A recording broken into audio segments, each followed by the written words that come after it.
Hello, hello, everyone. We are back. Mark and Taylor bringing you Decaf, a production of the Beacon Center of Tennessee, on this beautiful Thursday morning. You'll be hearing it on Friday. But Mark, how's it going today? Everything's great. It's a beautiful day outside. Took Sloan for a long walk today, so I'm feeling good. Aw, Sloan, my little precious dog. For those of you who don't know Sloan, Sloan is not the kind of dog that you would picture. Mark is married now, but he got Sloan when he was single. She is a little white, fluffy teddy bear dog, and I dog sit her from time to time, and I think she looks more like a Gloria than a Sloan because she has white hair and her little ears make it look like she has a little bob cut like an old woman. And anyway, I call her Gloria and I love her. So anytime you mention Sloan, I melt a little bit because my roommate and I desperately want Sloan back at the girls' house because she fits in really well with us. We love Sloan.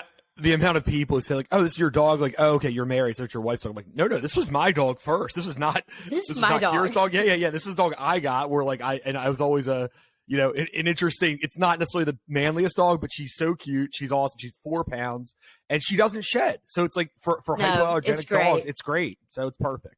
And she doesn't take up all the room on the bed. She does throw up a lot. No, she doesn't take up room. She does throw up a lot and she does bark a lot, but she doesn't shed and she loves the cuddles. And we love that. She's easy to pick up and move if she does decide to be intrusive. Will Sloan be joining us? I'm sure she will on our election show next week. I mean, we're going to be on there for like 8 hours. She's going to have to make an appearance. And she's smart because when I'm on camera, she's kind of figured out that like she can come here and like kind of growl until I give her a bone. And that's like, and when I'm on an interview, I'm like, I got to bring like 20 bones here just to hand them to her while I'm like, shut up, Sloan, let me do this. Shut up, Sloan. Well, speaking of the election show, we want to tell all our people, all you people, y'all are our people now, that we are doing a YouTube live election show next Tuesday, November 8th, from 3:30 p.m. until just until talking about the rundown of what's going on in the election, what to expect. If you have been listening to this podcast even at least once, you know that Mark is a gambler. He's a bettor. So he's been keeping track of the Vegas lines on who is favored to win in this election all across the country. So we will be talking about the results that are actually coming in, the exit polling that we're seeing on Twitter, what Vegas is saying about who is favored in certain elections. And listen, I love a midterm election. I think that midterms are so much fun. I think they're so much more fun than the general, because in the general, everybody's just really looking at one race. And you just, or like in the regular presidential election. Yeah. Yeah, midterms are so fun because there are so many things that can change that could seriously alter the course of what's going on in our country right now. So that's what I'm most excited about, is seeing some of these Senate races, some of these gubernatorial elections, and some of the amendments on Tennessee's ballot. Mark, what are you excited to see? Well, so one of the cool things is we don't get a chance to talk about politics on this podcast because we're a C3, so we're a nonprofit, and we don't. But this is one of the few chances we get to really talk about it because like we are both very invested in this, and we know a lot more just from than we talk about, because we don't. But like this is our one of our few chances to really show that. And I can tell you every single race in the country right now, where it's leaning, what the polls say, what the Vegas lines say. And I feel like what I think is going to be great about the selection show for anybody listening, which you can get it on our just normal website, just beacontn.org. It's going to be on the front page starting at 3:30 on Tuesday. But what's cool about this is that we're going to actually give results in a way that the major networks don't do, because we're going to be doing this in a much better way. You see Fox News, CNN, all those things. They give you numbers on the bottom like, oh, yeah, whatever, this person's up by 8 points. They don't tell you where the votes have come in from. They don't tell you what's left. They don't tell you if it's early voting. They don't tell you any of those things. So by actually using the Vegas lines, which update live, we can give an actual idea of where things are at, because hypothetically, candidate A could be up 5 points, but it's actually bad because they did very conservative areas, and really candidate B is in the lead right there. So with control of the Senate up, it's going to be very exciting. We're going to be giving you a lot of breakdowns, and we have a lot of great guests. We're going to talk Tennessee ballot with Justin Jordan. We have Randy, who's great. He's talking about the polling and some of the polling errors that have been made and kind of what he expects. Yes. Holly McCall from the Tennessee Lookout, just about what she thinks is going to happen. And then me and you're going to be talking all night, and there's so many races, and we're going to be like, listening to this show will put you ahead of your friends, because we're going to be telling you what's actually happening, not what you see on CNN. We're going to tell you what the odds are, where things are moving, what parts of the states are coming in. And with everyone caring about control of the Senate, there's a lot of big gubernatorial races across the country. Control of the House is up for grabs, and then a lot of big elections in Tennessee. I mean, this is the place to be. We're going to be having a lot of great information for people. And you guys know, y'all are our listeners. You know me and Mark. We don't hold back. We're not shy with our opinions. We were called at one point equal opportunity offenders. So we will be giving A, the results, but B, honest opinions about who we think should have won this seat if it's not the person that actually did win it, based on where the money went and how the campaigns went. Because we've been watching these campaigns and seeing, someone such and such is putting so much money in this state, they should be winning this area. And if they're not, where did they go wrong? What messed up? And so Mark and I both having a lot of political experience, me working for a political party, him working for a lot of candidates. We have a lot of ideas of how campaigns should look and how they should be going. And so we're really excited to give the benefit of our expertise on our election night show.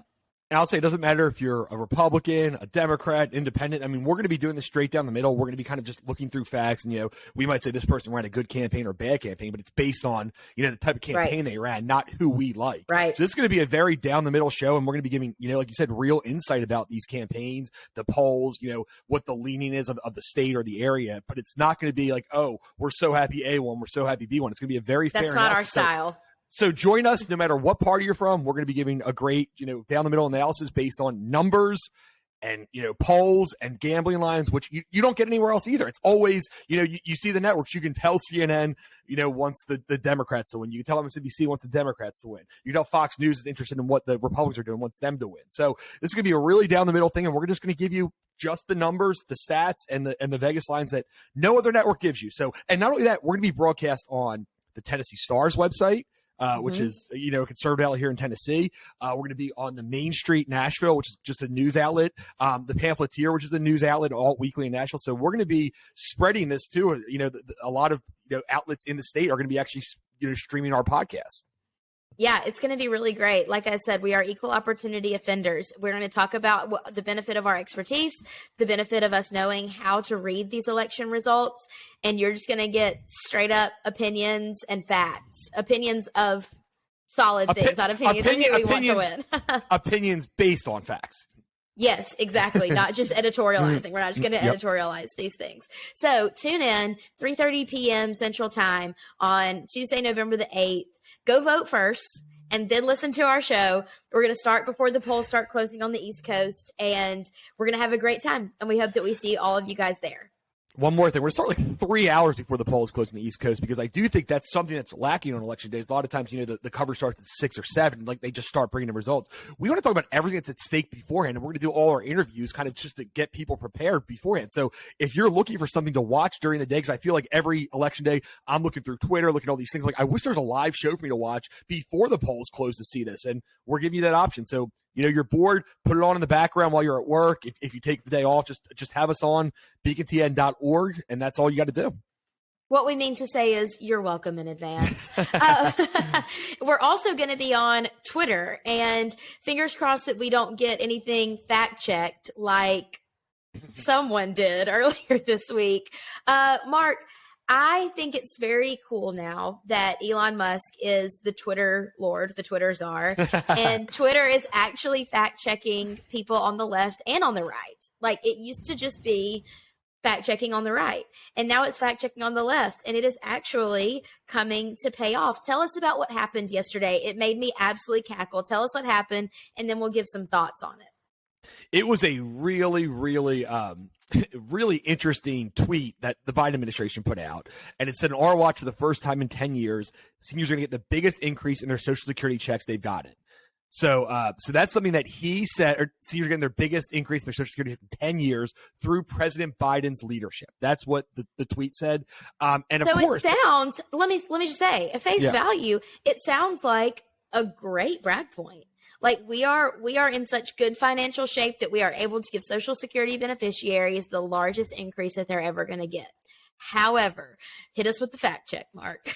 Well, I mean, here's the thing: is he's right. That is all true. Everything he said, there's nothing wrong about that. So, but the context of that is, it's because of a law passed in 1972 that Social Security payments must be increased by the same percentage as inflation. So, really, what President Biden was bragging about was how much inflation has happened under his watch, and it was just the biggest, self-owned. Like, if I was somebody on the right, I would be running this, be like, look, see, even he has to acknowledge, like, he was trying to brag about this. And it's, that's one of those areas where it's like he didn't lie. That tweet wasn't a lie. It just didn't take lie. the context. It just takes the context of why it happened. And I feel like we've seen so much fact checking on COVID or the vaccine or whatever whatever those things are. They seem to only check one side. And this is a great fact check. And it's unanimous that what he said was misleading. And everybody has to acknowledge that. And I feel like, one side has gotten a lot of that where the left has kind of gotten away with it for a few years. And now that's apparently not going to be happening anymore. Not the case. Not on my watch. I do think, and didn't the White House delete that tweet? I'm pretty sure they deleted it. They deleted it once it was fact checked. And they, I mean, I don't like to call people's intentions or anything. They lied.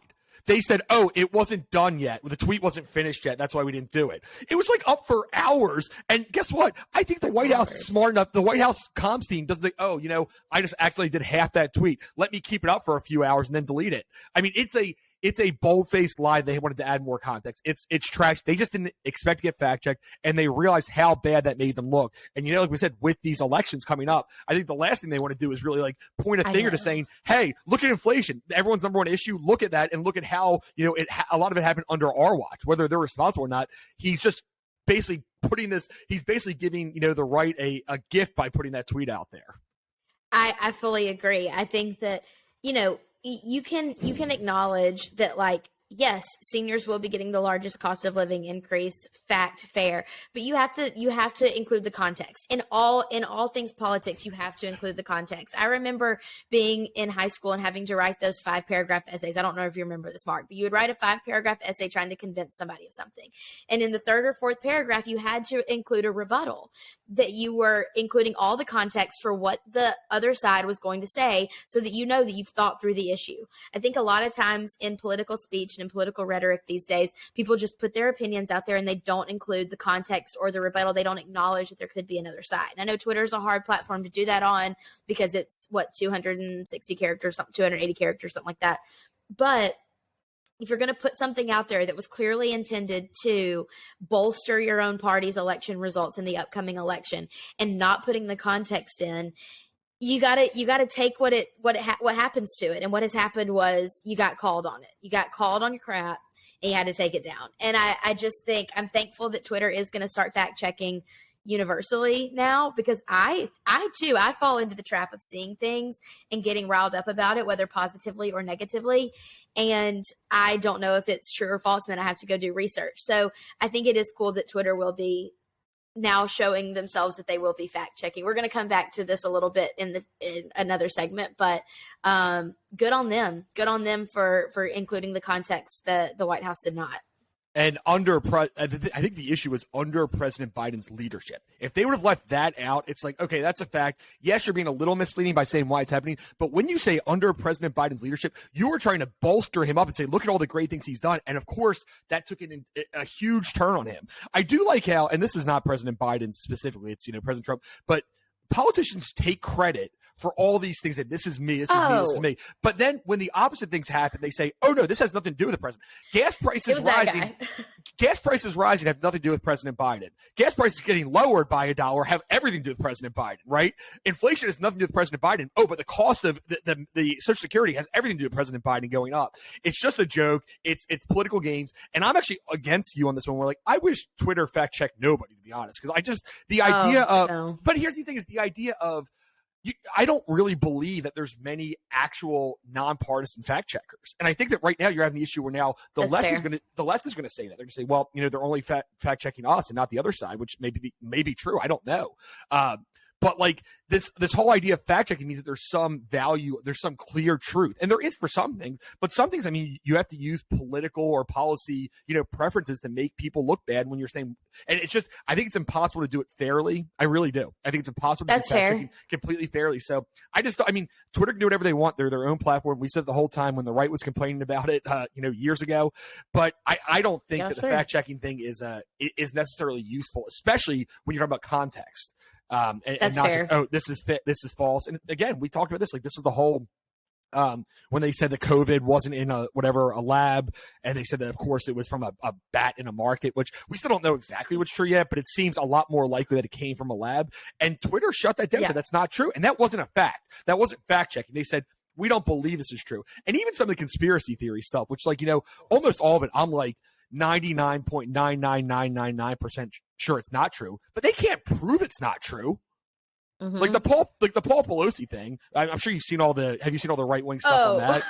But I mean, I got to be honest. I'm pretty sure there's a homeless man who intruded his house and like did that. Like I don't think there's any kind of, there's all these other things, but and I'm almost positive that's what happened. I can't prove that. And when you're fact checking it, you can't say, oh, this didn't happen. It's like, I could say like this almost certainly didn't happen. Of course, you're gonna have weirdos on both sides who always want to put conspiracy theories the other side, but like that's not a fact. That's an opinion. What if our opinions though meet in the middle? And would you get on board with saying elected officials should be fact checked? No, because who's fact checking them? I don't know who's fact checking them. That's my whole point. Now this one is an obvious fact check, but I mean, like who's the one? Because I mean, when you talk about fact checking, you always have to say somebody is in charge of this. Nobody is nonpartisan. So this idea that you're having this person who's completely nonpartisan just fact check, or this organization completely just fact check based on whatever they like. It's always an opinion. Whether it might not be intentional, but there's always an opinion to that. What about official government accounts should be fact checked? By who? I know. Your argument is by who. Mine is, I don't know. I would like to think, and I'm kind of idealistic sometimes, but I'm also the ice queen and probably one of the most negative people that any of us have ever met. I like to think that there's some types of checks and balances with the fact checking at Twitter under someone like Elon Musk. I don't know. I would like to think that, but maybe I'm wrong. You would like to think it because you like Elon Musk. It's not because I do. I know. And I like him too. I mean, I like him too, but you like to think it because you happen to believe, and politically, he's probably a little bit more, policy-wise, he's probably a little bit more with you than on the other side. So it's like, what if I was on the left in this, what would I think? So I do think that it's just not true. I'm okay with them doing it. I just think that they can do whatever they want. They own the business, but I think every fact check, it's good to take with a grain of salt and to read it all the way through, because, some are great and some by, the left fact checking the right are great, because it's like, yeah, that's great. But then some are, this is clearly politically motivated, or you don't do the same thing for your side. So they can do whatever they want. It's a private platform, like we said the whole time. Fact check if you want. Don't fact check if you want. I love to see this because I feel like it's been years of the other way, but I still don't love it. Okay, well, agree to disagree. And for what it's worth, yes, I do like Elon Musk because we agree on a lot of things, but I also think he's a fantastic dresser. And I love people who have so much money they can look at someone and say, I don't care what you think. I love people like that. So anyway, let's move on. Let's talk about something else. First of all, I do that and I don't have enough money, so it doesn't matter. Yeah, but you can't back it up with $1 bajillion. So. I cannot. Yeah. So, yeah, exactly. Let's talk about something else that we're probably going to disagree on, college football. I will say this one time in my whole life. Actually, I can't say that. I say this twice every season. Some of my very best friends in the entire world, a family that I'm very close to, that I consider myself one of their family members, they're huge, adamant Georgia fans. And twice a year, I'm a Go Dogs girl. It's when Georgia plays Auburn and when Georgia plays Tennessee, because I do be hating Auburn. I do be hating Tennessee. Now, do I think that Tennessee is going to win this weekend? Yes. But will I be acknowledging that truth on Saturday in any way whatsoever?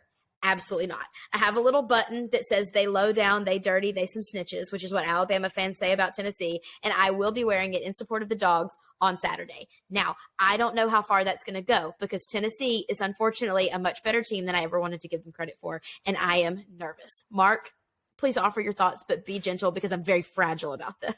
Well, first of all, it's on tape now, so we just send this to your friends for Saturday to be like, I know she won't acknowledge it, but she did on this podcast.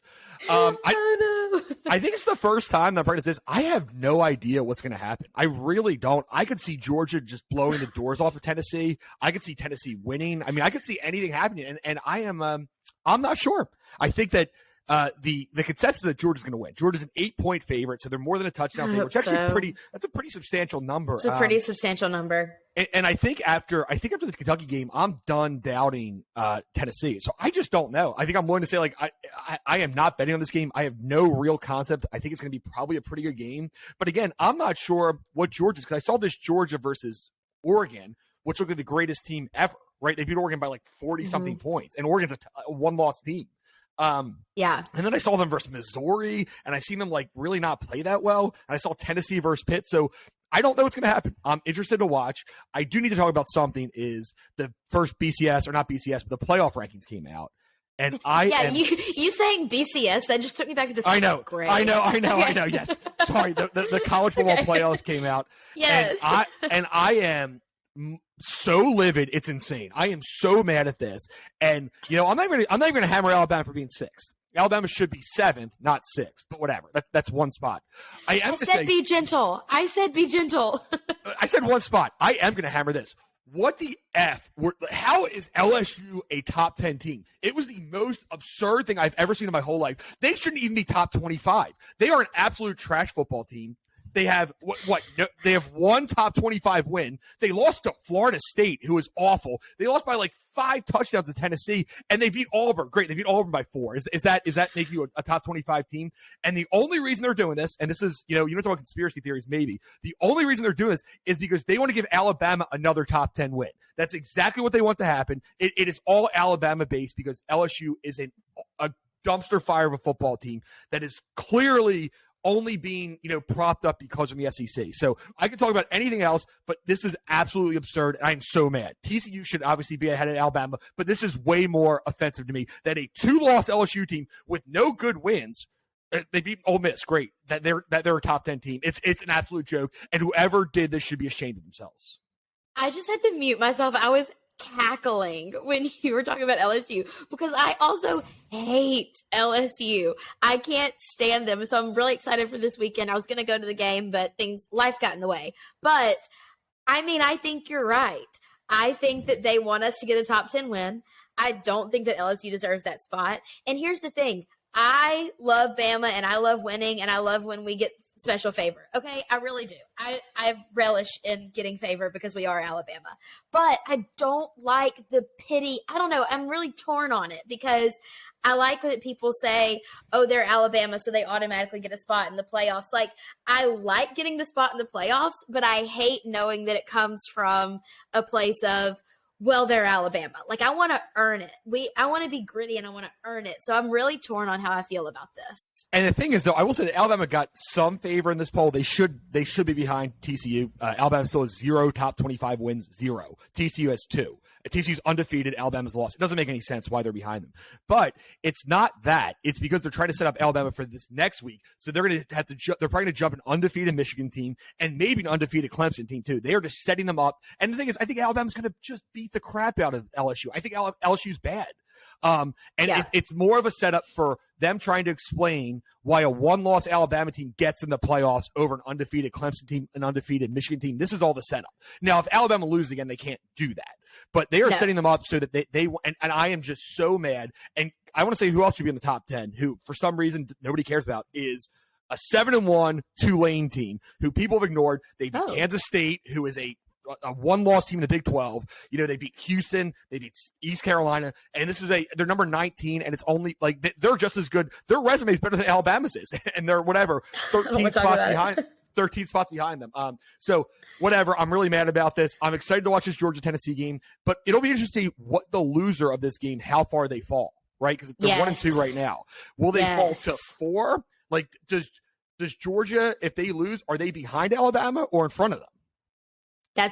That is a very fair. Ooh, I love this stuff. I love the analytics. I will say they should be. If you look at numbers, they should be behind Alabama because Alabama lost on the road and Georgia would have lost at home. Right. But Georgia also has Georgia also has a top 15 win. Alabama has no good wins. And this LSU one, I don't care what happens to LSU. They are this is an absolute exception to the top 10. They are the worst top 10 team in history. They might end up with 5 losses this year. I just want to say this. When they're unranked or they're only ranked as their SEC and they have 5 losses, let's remember I told you how bad LSU is.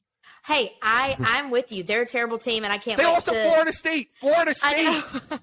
I can't wait to just pound them into the ground and leave nothing but a grease spot on Saturday. But I totally agree with you. LSU is overrated, and I hate Tennessee, and that's my assessment of this week. I want to say LSU should be unranked. They shouldn't even be a top 25 team. At best, they should be 24th, 25th. They shouldn't even. It's disgusting. I'm truly disgusted by this more than almost any ranking ever, and not even Alabama. It's LSU, and it's such a sham. And that's not even a hot take. I fully endorse that. Not a hot take. That's a mild take. And Yeah. I agree with that completely. Before we go, we're going to talk about Twitter for one more second, because everybody knows I love Elon Musk. I love the idea that a man has so much money that he can dress fabulously and also do whatever he wants to do and not care what anyone else says. I love that, because I tend to do whatever I want to do and not care what anyone says. And I simply don't have the resources to back it up. Mark, I feel like you're probably the same way. But Elon Musk, man, he does. And so I love that he can do that. Now, he is now the Twitter czar, and he is not being shy about what he thinks. So there was news this week that Twitter might start, or maybe they officially are starting, to charge a monthly subscription fee for the blue check mark. Now, I hate social media. If you know me, you know that as of recently, I guess probably in the last year, I have taken a mad swing against social media. I think it is the very bane of my existence. And so I think it's interesting that so many people care so much about it. You remember when Instagram went down earlier this week, Mark, and the Wall Street Journal even wrote about the fact that Instagram was down for like 8 hours and all these mom influencers were freaking out. Like, why are we so reliant on social media? Nevertheless, there will be potentially, or maybe for sure. Do you know if it's happened? It's for sure yet, Mark? It's okay. Happening. Yep, absolutely. Yep. It's happening. Okay. So there will be an $8 a month subscription fee in order to have a blue check mark by your name on Twitter. There have been people, who we will not mention names, that are saying that this is a violation of free speech. That is insane, because whether or not you have a blue check mark, it doesn't impede the fact that you can still say what you want to say on the internet, in public, in any public forum.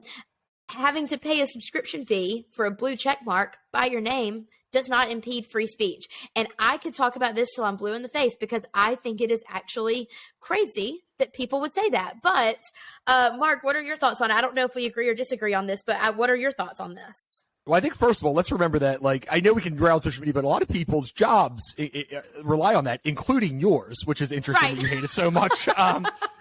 Because she runs all of our social media, does all of our ads. This is just the part of her job. So if that went down, I'm not sure that we'd still need you, but no. I know. No, it is bad. I really have, Justin gets on my case all the time, because he's like, our social media manager hates social media. And I'm like, listen, I love it for purposes of sharing information, for things like that. But I don't like the thought of everything all the time that you do, every meal you eat, every place you go, the broadcasting of every single thing you do and every thought that you have in your head. That drives me absolutely insane, and it makes me feel suffocated. Anyway, go ahead. I know, like when Blink-182 comes back and people post about it. But so I think that I'm really getting a lot of grief right now. No, I think that it's interesting that, so Elon Musk officially took over. He paid all that money for Twitter. He's the head of it. And I mean, it's obviously has nothing to do with free speech. That's absolutely insane. And, you're hearing the left here, but what is interesting about this is just the way that the tables have turned. And you have one side, the right, who said, this should be, the government needs to get involved. They need to regulate this. This should be something where the left's like, this is a private business. They can do whatever they want. And, and they said that, and of course the left was right. In that scenario, like, it's not the government's job to do all that stuff.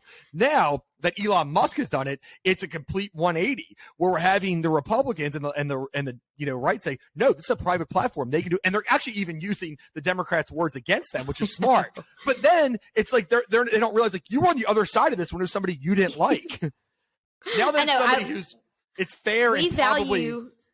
We value consistency of opinion around here, and you can't just change your mind. I think that's what bothers me about a lot of politicians and a lot of public figures, is that they change their mind and they flip their message whenever the circumstance warrants it or dictates it. And that drives me actually up the wall. And I think that might also be my source of strife with social media, is because they change their message and then they decide to share it to the world, and people pump them up for absolutely nothing. But that is exactly what is happening. Oh, how the turntables, Mark.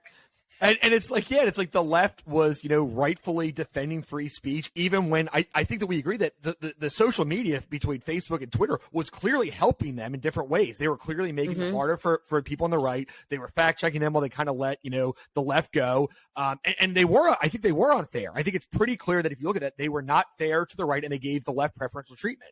Now, I didn't like that, but also I'm like, that is their, whatever they want to do. They are they are a privately owned company. They can do what they want. Yes. Now, it's maybe not even the other way around, just maybe it's fair. And of course, the left doesn't like that. It's like, oh, I don't want to pay $8. I don't want you to fact check our president. I don't want all these things. This is, an attack on free speech when it was a private company, a year ago. And it's so insane. I can't deal with it. The hypocrisy of literally 6 months. That's all it was between where you're saying it's a private company being, oh no, you have to stop every kind of speech I don't like. It's really, really shocking.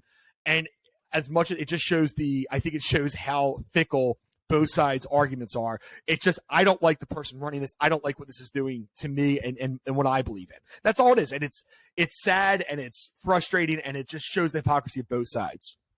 I mean, and let's just put this out here as a definitive statement. Charging someone for a shiny badge on Twitter is in no way a threat to that person's free speech. Okay, can I say that as a definitive statement? I'm going to. It is. It's not.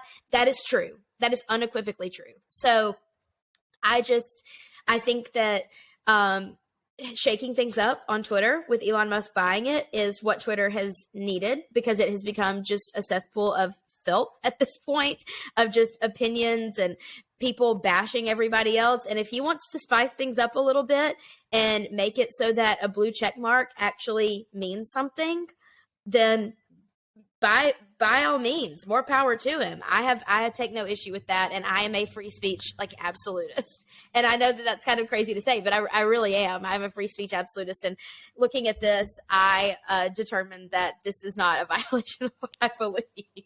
Every single platform that has a free thing and then can charge for extra things would be a violation of free speech. Like the whatever video games where you could pay money to get to get ad free or to get coins or whatever. YouTube, HBO, Hulu has the ads package. Is the non-ads package, is that a violation of free speech for Hulu?